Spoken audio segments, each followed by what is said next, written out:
এই পার্টিকে আমি এতদিন পর্যন্ত যে ধারণা আমার ছিল, বর্তমানে আমি তাদের যে কর্মকাণ্ড দেখতেছি, তারা প্রচুর টাকা ইনভেস্ট করতেছে।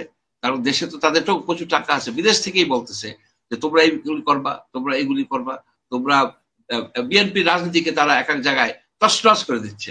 এই কিছু টাকা দিয়ে দিল কাউকে, দিয়ে বললো যে ওনাকে টাকা দিছি, এটা করছে, গুজব ছড়ায়। উপদেষ্টাদেরকে বলা হয়েছিল যে তোমরা তোমাদের সম্পত্তির হিসাব দাও।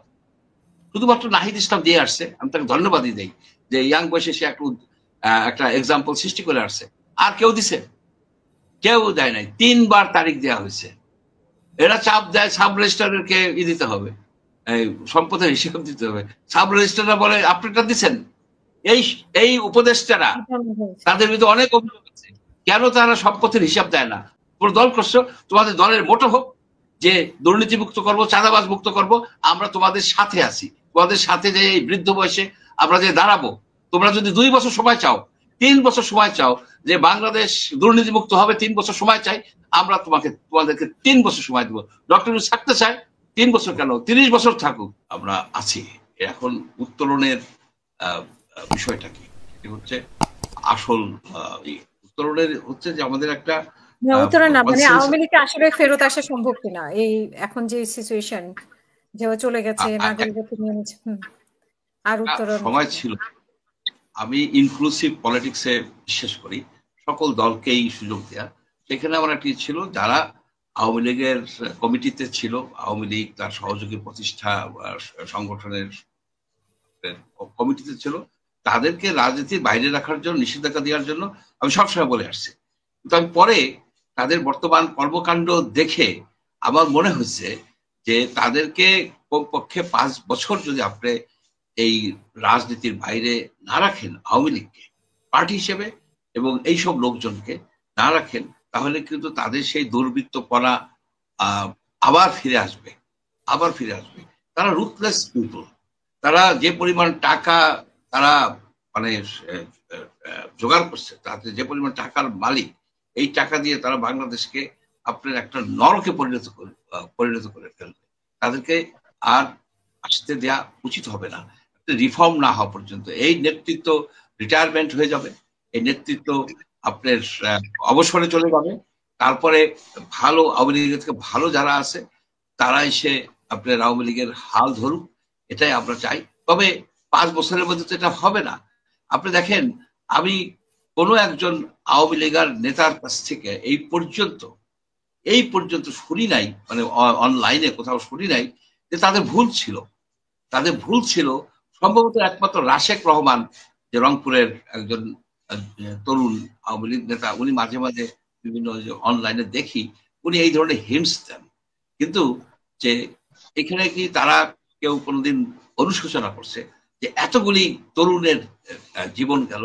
শুধু এই সময়টাই তো না, আপনার 2014 সন থেকে যখন আপনার নির্বাচন চুরি করা শুরু হইলো, সেই সময় থেকে এই পর্যন্ত কত লোক মারা গেছে? কেউ কেউ বলেন 16,000 লোক গুম হয়ে গেছে, নিখোঁজ হয়ে গেছে। এই সংখ্যাটা খুব বাড়িয়ে বলা হচ্ছে না, কারণ অনেক লোক আছে, প্রান্তিক জনগোষ্ঠী বিদেশ থেকে আসছে, তাকে টাকার জন্য আপনি নিয়ে গেছে পুলিশ স্টেশনে, তারপরে আর ফেরত আসে নাই, 7 লক্ষ 8 লক্ষ টাকা চাইছে।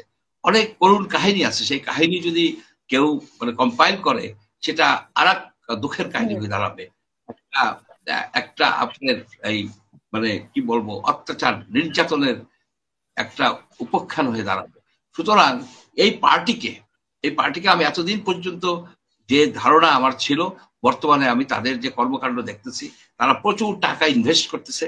কারণ দেশে তো তাদেরও প্রচুর টাকা আছে, বিদেশ থেকেই বলতেছে যে তোমরা এইগুলি করবা, তোমরা এইগুলি করবা, তোমরা বিএনপি রাজনীতিকে তারা এক এক জায়গায় তছনছ করে দিচ্ছে। এই কিছু টাকা দিয়ে দিল কাউকে, দিয়ে বললো যে ওনাকে টাকা দিছি, এটা করছে, গুজব ছড়াইয়া আপনার এই থ্রেট করে এখানে তছনছ হয়ে যাচ্ছে কিন্তু বাংলাদেশের এই পলিটিক্যাল ল্যান্ডস্কেপ।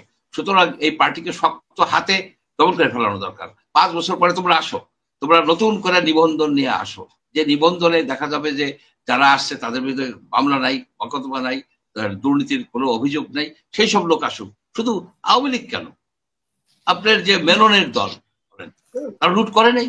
আপনার জাতীয় পার্টি যত রকমের জাতীয় পার্টি আছে সবই তো লুটপাট, আওয়ামী লীগের সহযোগে লুটপাট করছে। তাদেরকে আপনি বাইরে রাখেন। নতুন লোকজন, যেসব লোকজনের বিরুদ্ধে অভিযোগ নাই, সবাই জানে যে অভিযোগ নাই, থাকলেও মাইনর অভিযোগ আছে, সেই সব লোককে বলেন যে তোমরা পলিটিক্যাল কাউন্সিল করো, তোমরা দল ফেরত আসো, তোমরা করো, এই কি বলে নতুন করে নিবন্ধন নাও। এই জিনিসটা যতদিন না হবে ততদিন পর্যন্ত আমাদের এই যে ক্লেদাক্ত রাজনীতি, কি সেই ক্লেদাক্ত রাজনীতি হচ্ছে টাকার খেলা, অস্ত্রের খেলা, ইনফ্লুয়েন্সের খেলা, পরিবারতন্ত্র। পরিবারতন্ত্রের থেকে আমরা বাইরে হইতে পারি না? আমরা তো পারি। আমরা কেন আইন করি না? কেন এটা একটা জোর আলো আওয়াজ আসে না কেন যে দুই পরিবারের হাত থেকে আমরা মুক্তি চাই? কোনো পরিবারের হাত থেকে মুক্তি থাকবে না। আপনি দেখেন কোথাও একটা এমপি মারা গেলে তার ছেলে যদি বড় থাকে, না তার মেয়ে, না তার স্ত্রী, না তার ভাই, এইভাবে যে কুক্ষিগতা করা হয়ে যাচ্ছে, এমনকি চেয়ারম্যানের, এগুলির থেকে বাইরে আসতে আইন করতে হবে। কিন্তু আমরা তো সেই দিকে যাচ্ছি না। আমাদের সমস্যা হচ্ছে যে আমরা ওই বস্তা বস্তা কতগুলি সংস্কার করতে চাই। সংস্কার হচ্ছে আপনার প্রত্যেকটা অধিদপ্তরে, প্রত্যেকটা মিনিস্ট্রিতে দুদকের সেল থাকা উচিত, প্রিভেন্ট করা উচিত দুর্নীতি ফ্রম দ্য ভেরি বিগিনিং। কিন্তু আমরা সেটা করছি না। আপনাদের এখানে এই যে যেসব অভিযোগ আসতেছে, সে অভিযোগ তদন্ত তো হয় না। এই যে দেখেন আপনার ওই যে উপদেষ্টাদেরকে বলা হয়েছিল যে তোমরা তোমাদের সম্পত্তির হিসাব দাও, শুধুমাত্র নাহিদ ইসলাম দিয়ে আসছে, আমি তাকে ধন্যবাদই দেই যে ইয়াং বয়সে সে একটা এক্সাম্পল সৃষ্টি করে আসছে। আর কেউ দিছে? কেউ দেয় নাই। 3 বার তারিখ দেওয়া হয়েছে। এরা চাপ দেয় সাব রেজিস্ট্রারকে দিতে হবে, এই সম্পদের হিসাব দিতে হবে। সাব রেজিস্ট্রাররা বলে আপনারটা দিচ্ছেন। এই উপদেষ্টারা, তাদের ভিতরে অনেক অভিযোগ আছে, কেন তারা সম্পদের হিসাব দেয় না? আমি মনে করি তাদের অবৈধ সম্পদ আছে। আমি যদি মনে করি তাহলে আপনি কি করবেন? আপনার তো দরকার হচ্ছে, যেহেতু আপনি বাংলাদেশে ফ্লাগ উড়ান, আপনার সম্পত্তির টোটাল হিসাবটা দেয়া, টোটাল হিসাবটা দেয়া। আমাকে এই একজনে এইখানে এই করলো, এই যে মেসেজ করছে, কমেন্ট করছে, আমার সম্পত্তির হিসাব চায়। আমার সম্পত্তির হিসাব শেখ হাসিনা চেক করছে। বাংলাদেশ ফাইন্যান্সিয়াল ইন্টেলিজেন্স ইউনিট দ্বারা আমার ব্যাংক আমার সম্পত্তির হিসাব চেক করে রাখছে। আমার যদি হিসাব কোনো গরমিল পাইতো, আমি জেলে থাকতাম, আমি হাসিনা আক্তারের টেবিল টকে আসতে পারতাম না। দীপমণিকে যখন ধরা হইলো, আরো লোককে ধরা হইলো, তখন তো আমাকে তারা দুদকে দিয়ে আমাকে জেল খাটানোর চেষ্টা করছে। কিন্তু দুর্নীতি আমাকে কোনোদিন টাচ করে নাই, টাচ করবেও না, টাচ করবেও না, করেও নাই, টাচ করবেও না। সুতরাং আপনার জোর দিয়ে বলতে পারবো যে বাংলাদেশকে দুর্নীতিমুক্ত করা সম্ভব, দুর্নীতিমুক্ত করা সম্ভব, বাংলাদেশকে নতুন বাংলাদেশ গড়ে তোলা সম্ভব। আমি মনে করি কি এই ইয়াং মেনরা যারা দল করছে, করো, পুরো দল করছো, তোমাদের দলের মোটো হোক যে দুর্নীতিমুক্ত করবো, চাঁদাবাজ মুক্ত করবো। আমরা তোমাদের সাথে আছি, তোমাদের সাথে যে এই বৃদ্ধ বয়সে আমরা যে দাঁড়াবো। তোমরা যদি 2 বছর সময় চাও, 3 বছর সময় চাও যে বাংলাদেশ দুর্নীতিমুক্ত হবে, 3 বছর সময় চাই, আমরা তোমাদেরকে 3 বছর সময় দেবো। ডক্টর ইউনূস থাকতে চায় 3 বছর, কেন 30 বছর থাকুক, উনি বাঁচবেন কিনা ততদিন আমি জানি না, কিন্তু উনি দুর্নীতিমুক্ত করে দিয়ে যাক। আর কিছু আমরা স্যালুট করবো। যত রকম ক্রিটিসাইজ করছি সব উদ্যোগ করে নেব। ধন্যবাদ।